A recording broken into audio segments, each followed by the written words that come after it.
1985లో ఒక పెద్ద చర్చ జరిగింది. విషయం ఒక్కటే, యేసు దేవుడా కాదా? అసలు కదేంటో చూద్దాం. ప్రదేశం లండన్ రోయల్ ఆల్బర్ట్ హాల్. వేలాది మంది ప్రేక్షకులు ఇద్దరు పండితుల మధ్య వాదన వినడానికి సిద్ధంగా ఉన్నారు. చైర్మన్ మాటల్లో చెప్పాలంటే ఇది రెండు భిన్న విశ్వాసాల మధ్య జరిగే ఒక చారిత్రక సంభాషణ. సరే, ముందుగా క్రైస్తవ వాదన చూద్దాం. డాక్టర్ యానెస్ షోరోష్ యేసు దైవత్వం గురించి మాట్లాడటం మొదలుపెట్టారు.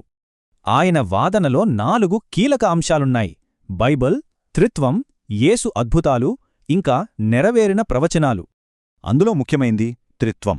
అంటే దేవుడు ఒక్కడే, కాని తండ్రి, కుమారుడు, పరిశుద్ధాత్మగా ముగ్గురిగా కనిపిస్తాడు. షౌరోష్ ఒక సూటి ప్రశ్న వేశారు.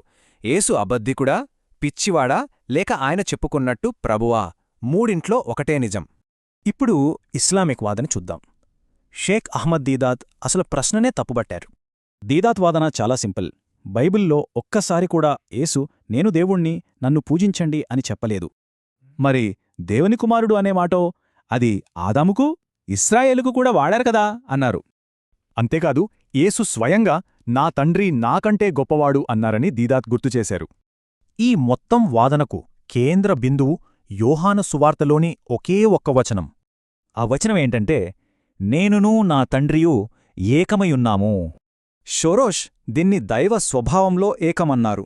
దీదాతేమో ఉద్దేశంలో మాత్రమే ఏకమన్నారు. చూశారా? అసలు సమస్య పదాల్లో లేదు, వాటినే అర్థం చేసుకునే విధానంలో ఉంది. ఒకే గ్రంథం, ఒకే శ్రద్ధ, కాని సత్యాలు రెండు.